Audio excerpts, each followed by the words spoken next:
It was a stormy Valentine's Day morning in 2000, and a 9-year-old girl vanished into the shadows. She had packed her school bag the night before, slipped out into the cold, and walked alone into the dark. A decade later, all that remains is a buried backpack, a trail of haunting clues, and one question: why did Asha Degree leave? And where did she go? Valentine's Day, February 14th, 2000. It should have been just another school day in the quiet town of Shelby, North Carolina, a place where the roads are lined with modest homes and life moves at a gentle, predictable pace.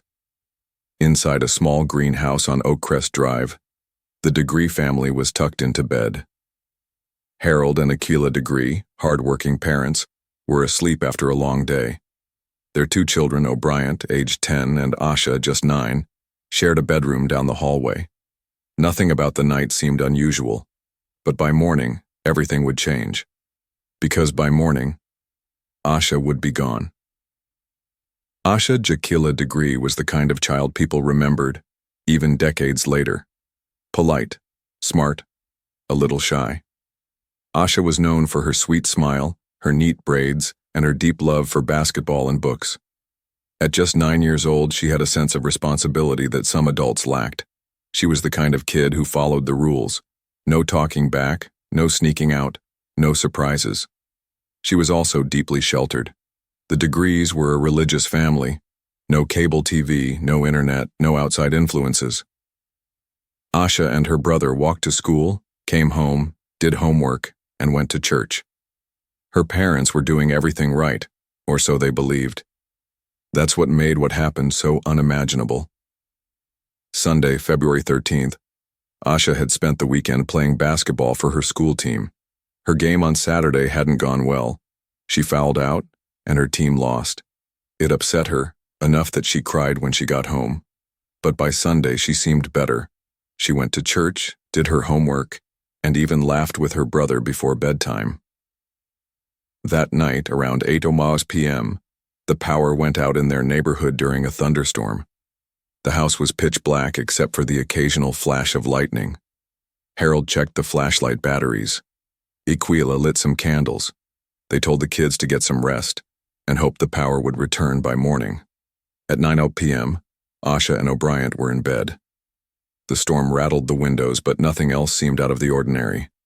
Then came the moment no one can explain. At 12:30 a.m., Harold Degree came home from his second job. Like many fathers trying to provide, he worked late shifts to support his family. He peeked into the kids' room. Both were asleep. He went to bed. At 2:30 a.m., he checked again. Still asleep. Still fine. But sometime between 2:30 and 6:30 a.m., Asha quietly slipped out of bed, took her book bag, and walked out of the house. No one heard her. No doors creaked. No dogs barked. She was just gone. But here's the haunting part. She was seen. Between 4:00 and 4:15 a.m., multiple drivers reported seeing a small figure walking alone down Highway 18, just outside Shelby. One man, a motorist heading home from work, slowed down when he saw the child in the darkness. He thought it was strange. A little girl walking alone in the rain, wearing a white long-sleeve shirt and white pants, not even a jacket. He circled back, concerned, but when he approached, the girl suddenly ran off the road and disappeared into the woods. That was the last time anyone saw Asha Degree alive. At 6:30 a.m., Aquila woke the kids for school. She opened the bedroom door and found O'Brien sitting up in bed.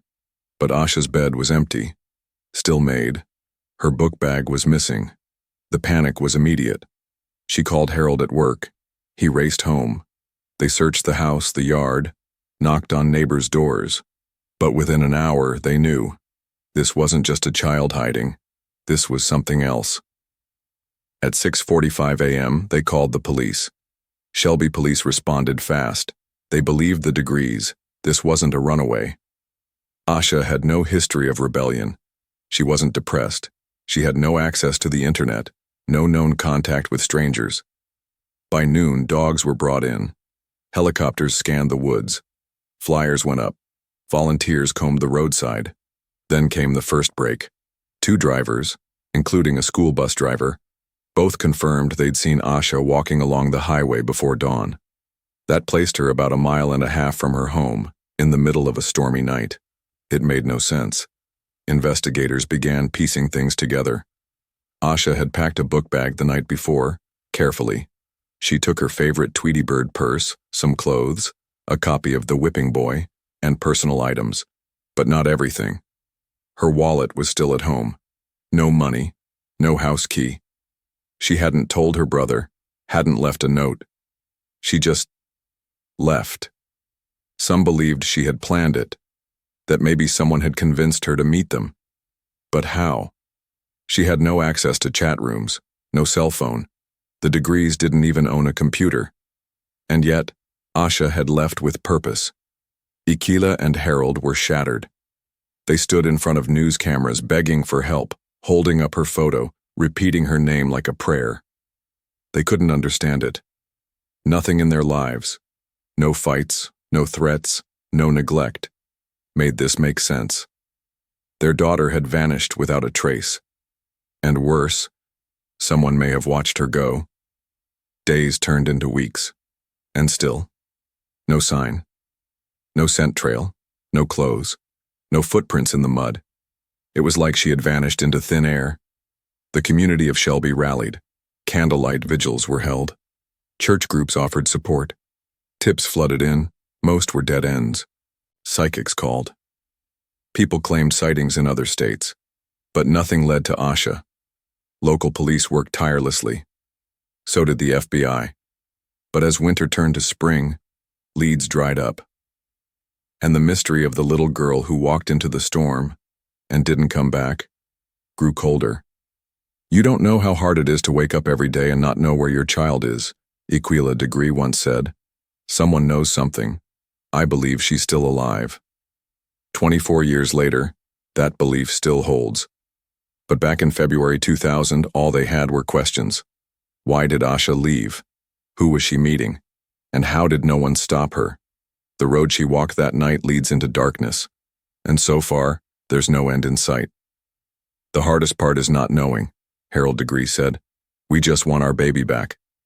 The Shelby Police Department had seen runaways before, but this wasn't that. The Degree home showed no signs of dysfunction, no abuse, no chaos. And Asha? She was 9, too young to even cross the street alone, much less plan a runaway. From day one, investigators treated Asha's case as a child abduction. They launched a massive ground search.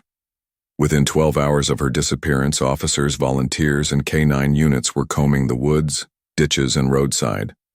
But the dogs couldn't pick up a strong scent trail. The storm may have washed it away, or she was picked up by a vehicle quickly and quietly. Helicopters scanned from above. Searchers walked in rows through the woods. Nothing. Not a shoe, not a wrapper, not even a broken twig that could be traced to her. It was like she had evaporated into the fog. In a town like Shelby, something like this didn't happen. People left their doors unlocked. Neighbors waved from porches. But now, fear crept in. Parents held their kids closer. Strangers got second glances, and the Degree family became the center of it all. Hundreds joined the search. Church groups, school staff, people who had never even met the Degrees. The local church opened its doors for nightly vigils. Posters with Asha's face went up across Cleveland County. Billboards went up along highways with her picture and a message. Have you seen Asha Degree? Still, the days passed. Then the weeks. And then the hope began to thin. For over a year, there were no real breakthroughs. Then, August 2001. 18 months after Asha vanished, construction workers in Burke County, about 26 miles north of Shelby, were digging off the road near Highway 18 when they found something buried in a plastic trash bag. Inside was a black and gray backpack. It was Asha's, still zipped, still holding some of the belongings she'd packed the night she left. It had been buried, intentionally. Someone had gone out of their way to hide it. It was the first real clue. But it came with even more questions. The contents of Asha's bag weren't released in full. Investigators kept key details private, a common tactic in child abduction cases to separate real tips from false ones. But what they did reveal was enough to chill the spine. The Tweety Bird purse Asha had carried was inside. Her school supplies, some clothes, a copy of the book McElligot's Pool by Dr. Seuss, which hadn't come from her home or school. This strange item sparked new speculation. Had someone given her that book? Lured her? Or had she borrowed it from somewhere? Or someone? And why bury the bag? Why not destroy it? Unless the person who took Asha was trying to keep it as a souvenir or a message. The discovery of the backpack shifted public perception. The theory of Asha being a runaway was no longer even on the table. This was a targeted abduction. But how? And why her? The Degree family had lived in the same house for years. They weren't wealthy. They weren't involved in any criminal activity. Asha's movements were predictable. School, church, home, basketball. So if someone had planned to take her, they would have had to watch, study her patterns. But even that didn't make sense, because Asha had left on her own, which meant someone got into her head. Without the internet, cell phones, or outside exposure, there were only a few possibilities. School. Could someone have spoken to her during the day? Church. Was it someone in the congregation? Basketball games? A fan? A stranger who spotted her on the court? The idea that someone groomed her without using technology was chilling, but more disturbing. What if she wasn't groomed? What if she was tricked?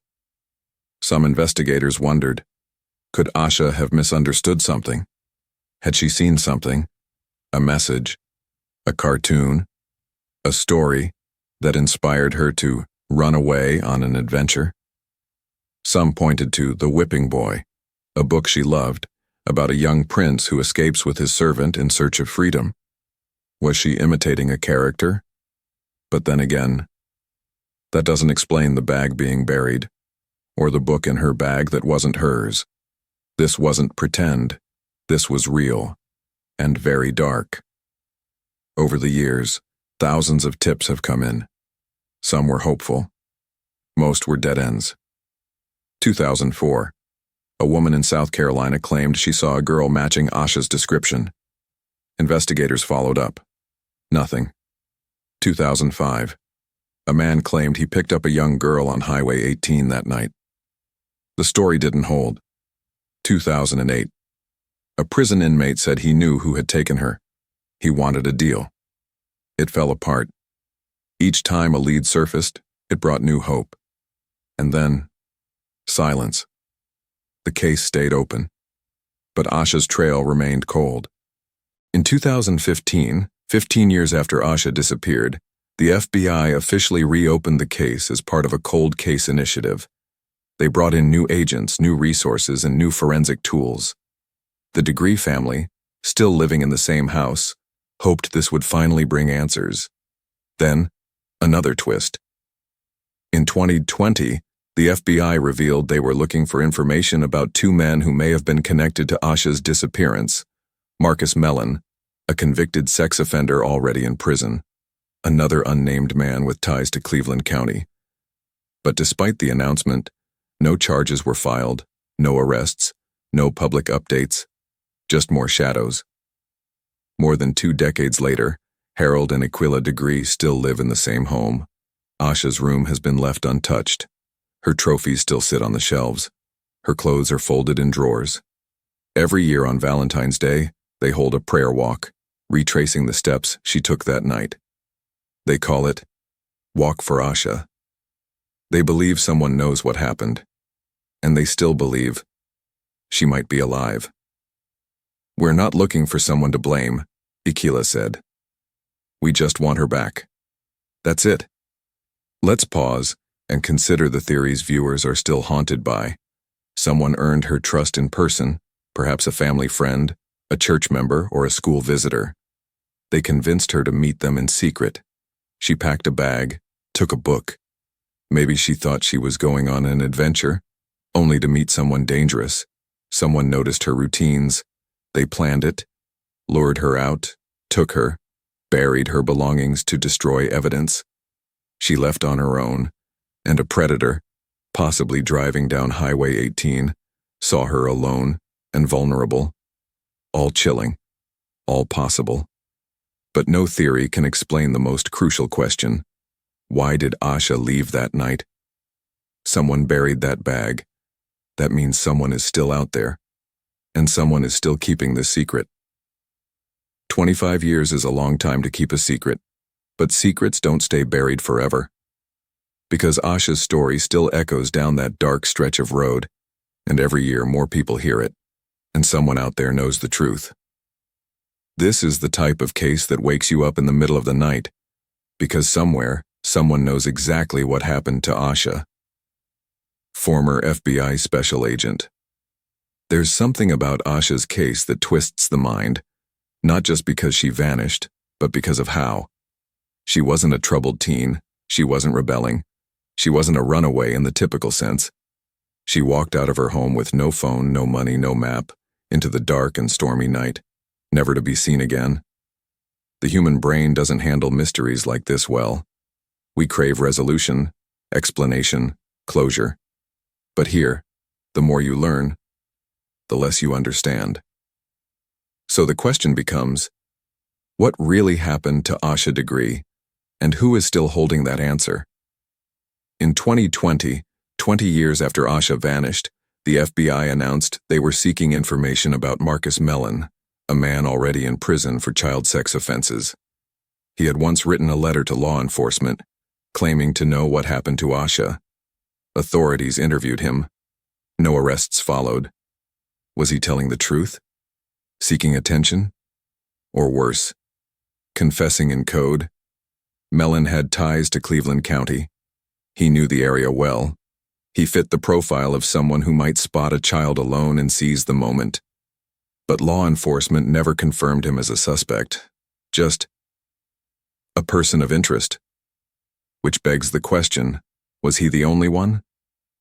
Alongside Mellon, the FBI mentioned a second man, unnamed, still living in the community. Again, no arrest, no explanation, just a cold whisper in a case already buried in shadows. It raised more fear than clarity, because if someone involved in Asha's disappearance was still free, still walking the same streets, attending the same church events, shopping in the same grocery stores, that means the danger never left. The book found in Asha's backpack, McElligot's pool, has become one of the strangest and most symbolic parts of this case. It didn't belong to her school. It wasn't in her home library. So how did it get in her bag? And why that book? It's a Dr. Seuss story about a boy who imagines fantastic creatures in a small fishing pond. A tale of hope, escape, and imagination. Some think it was given to her by someone, a subtle lure, a symbol of adventure. Others believe she may have borrowed it from a classroom, a neighbor, or even the library, unknowingly taking a clue to her future with her. But then there's a darker theory. What if the person who took her put it there? What if it was left intentionally, a calling card? In the age of social media, Asha's case has taken on a new life. Reddit forums, YouTube documentaries, podcasts. Digital detectives have dissected every detail, from the weather patterns that night to the eyewitness timelines. Some noticed inconsistencies. Others pointed out areas that law enforcement may have overlooked. And while many online theories spiral into speculation, there's one thing they all agree on. Someone had access to her. Because a 9-year-old girl doesn't just walk out of her house in the middle of a thunderstorm without reason.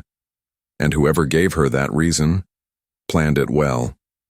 2 separate drivers saw Asha walking along Highway 18 that morning. Between 3:30 and 4:15 a.m. in heavy rain, carrying a bag. Running away from the road when headlights approached, one driver turned around out of concern. When he circled back, she was gone. It's a haunting timeline, because those sightings are the last confirmed moments Asha was seen alive. And they suggest something chilling. She was scared, not calm, not walking toward a destination, but running, as if startled. Was it fear of being seen? Or was someone already following her? This theory suggests someone close to Asha, or pretending to be, encouraged her to leave. It may have started weeks before. A note passed in secret, a promise whispered near the basketball court, an idea planted about an adventure or meeting a friend. Not force, not violence, just manipulation. Enough to convince a sheltered child to leave her home, quietly, without alerting anyone. That kind of psychological grooming is rare, but not unheard of. Maybe she really did leave on her own, with innocent intentions. But out there on the roadside, someone saw her, a passing predator, a familiar face, someone who stopped, offered a ride, and then changed the course of her life forever. This theory hinges on the idea that no one planned to take her until that night. One wrong moment, one wrong person, and the window of rescue closed in minutes. This theory haunts the town itself. It suggests that the person responsible is still there, still living in Shelby, still going to church, still holding the secret. They didn't confess, didn't panic, because maybe they didn't need to. They knew how to hide it, and no one ever suspected them. If this is true, then silence has been the greatest weapon of all. Today, the Degree family lives in the same home. The porch still has the same welcome mat. The door still opens to the same hallway, but one room stays frozen in time. Asha's room. They've kept it just the way she left it, as if she might walk through the door any minute. Her clothes still folded, her favorite doll still on the bed, her basketball jersey hanging in the closet. They haven't moved, haven't erased the memories, because to move forward might feel like giving up. And they haven't given up, not even for a moment. Every Valentine's Day, the day she disappeared, they walk, family, friends, strangers. They walk from her neighborhood to the billboard that bears her name and face. They pray. They speak her name out loud. They remind the world that Asha Degree was, and is, loved, that she wasn't forgotten, that she's still missing, and that someone out there still knows the truth. At the core of this mystery is a pain that's difficult to imagine. You wake up and your child is gone. No note, no goodbye, just emptiness. The police tell you they're searching. The community says they care. The media moves on, but you don't. Every day becomes a countdown. Every night becomes a question. What if she's still out there? What if she's alive? What if I stop looking and she comes home? Some cases leave behind blood, others confessions, some even offer closure. But Asha's story is different. It's the sound of rain on pavement, the creak of a front door, the quiet steps of a child into the night. And then, nothing. Just silence. And in that silence, a secret has been buried for 25 years. But one day, someone will speak. Because secrets don't stay secrets forever. The world has changed since Asha Degree disappeared. In 2000, there was no Facebook, no Ring doorbells, no smartphones tracking your every move. DNA testing was slower, surveillance cameras were rare, and missing children weren't viral headlines. They were local news at best. But time didn't bury Asha's story. Instead, it forced it to evolve. And as the years passed, the search grew quieter, but never stopped. Because some echoes are too loud to ignore. The Cleveland County Sheriff's Office still keeps Asha's file active. The FBI still checks in. And every few years, new tips surface, sometimes hopeful, sometimes hollow. What's different now is the technology. Today, the investigation doesn't rely on flyers stapled to telephone poles. It uses age progression software to show what Asha might look like as a teenager, as a young woman, as a 30-year-old. Geolocation analytics to remap the path she could have taken from her home to Highway 18. Forensic genealogy, the same technique used to catch the Golden State Killer, now applied to cases with even a single trace of DNA. But for all the science, one piece remains missing, a lead that sticks, something to connect the dots, a face, a confession, A clue left behind that was once overlooked. Without it, every theory still floats, weightless. The most haunting discovery in Asha's case was made in August 2001, a full 18 months after her disappearance. Her backpack. It was buried, wrapped in plastic, and found off Highway 18 in Burke County, about 26 miles north of Shelby. It wasn't tossed, it was hidden deliberately. That changes everything, because it means someone took the time and care to hide part of her story, to plant evidence where they thought it would never be found. Inside that bag were items Asha had packed herself: a marker, a change of clothes, that Dr. Seuss book, a pencil case. Her life, folded into a zippered canvas left underground. Who buried it? Why there? And what happened to everything and everyone else? With every anniversary, the same questions surface like ghosts. Did Asha make it to a meeting place? Was someone waiting for her? Someone she trusted?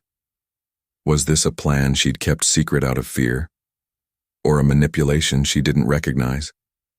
If she was abducted, why leave the backpack? Why bury it? Some questions feel so basic, so painfully human, that it's hard to accept they haven't been answered. But Asha's case has one trait shared by the most disturbing cold cases. It is almost too clean. No suspects, no crime scene, no remains, no witnesses past 4:15 a.m., just absence. And that, more than anything, is what terrifies investigators. In 2021, the FBI again released a statement. They were still reviewing evidence, still following leads, still hoping someone would speak. The Degree family had long begged for anyone with information to come forward, even anonymously. And someone did. A call came in claiming Asha had been seen entering a dark green 1970s model Lincoln Continental or Ford Thunderbird that morning. This wasn't reported at the time. It surfaced years later. Too late? Maybe. Or maybe right on time.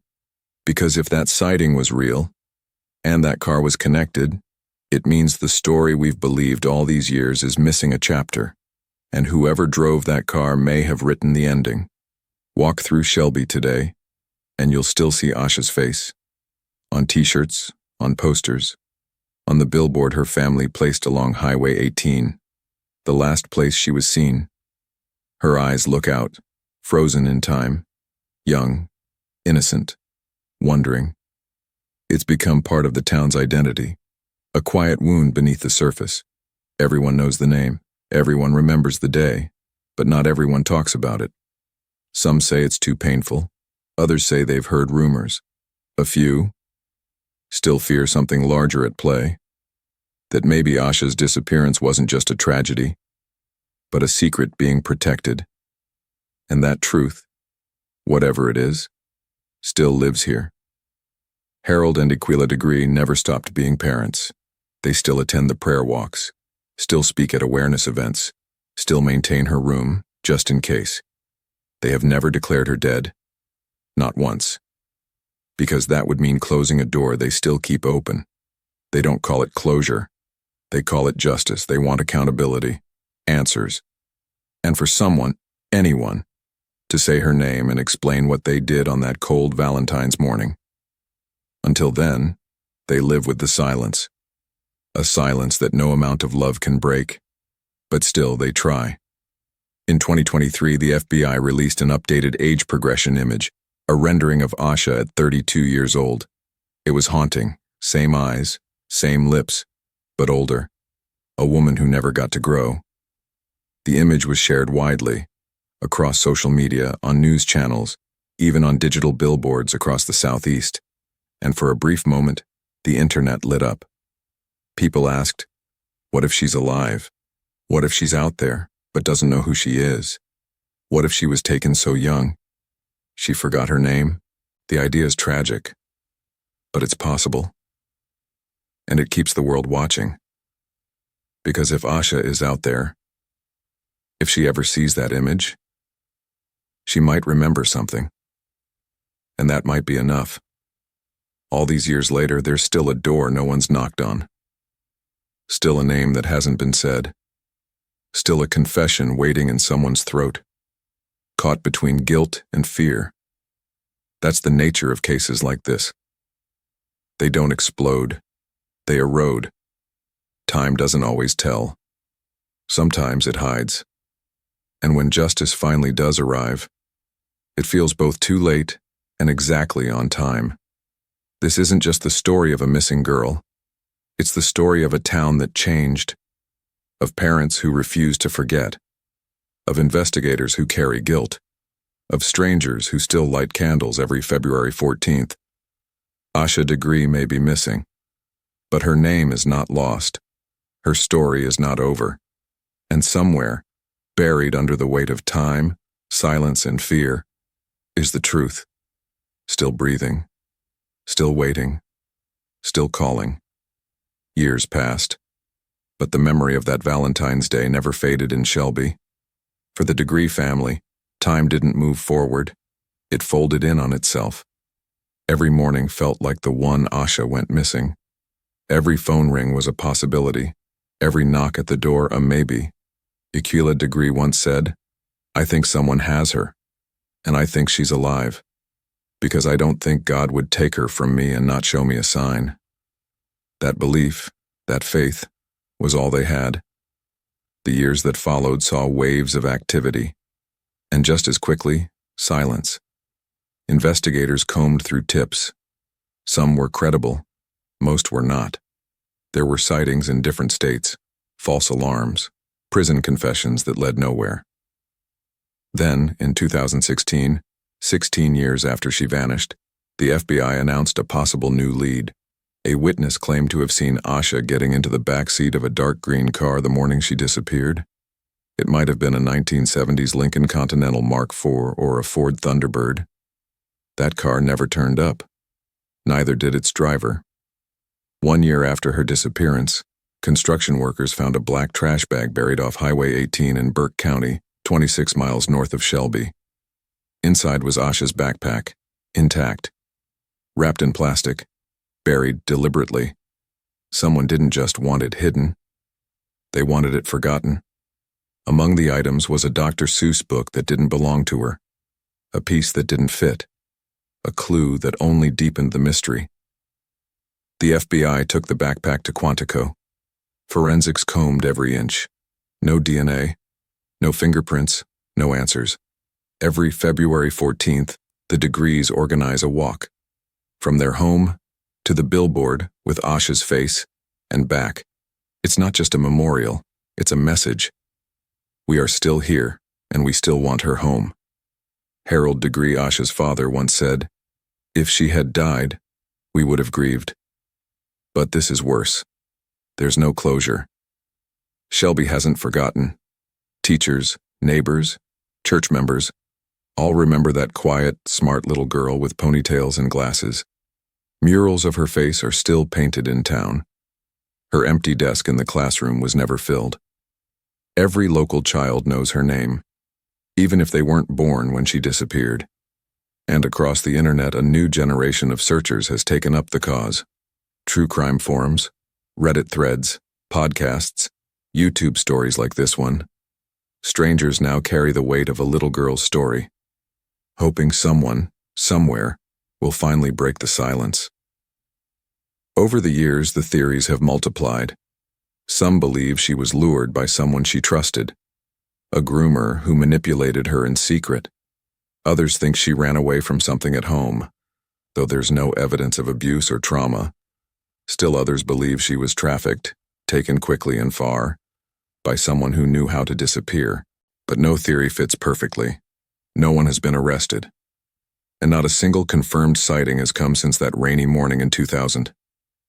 25 years later, the question still burns.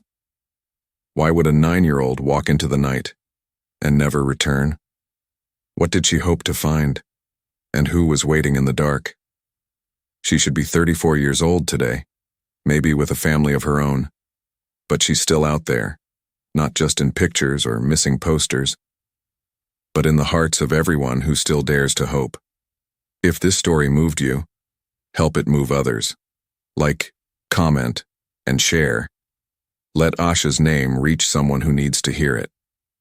And if you want more real-life mysteries like this one, subscribe to Concealed Story Room, where the forgotten stories are never truly gone.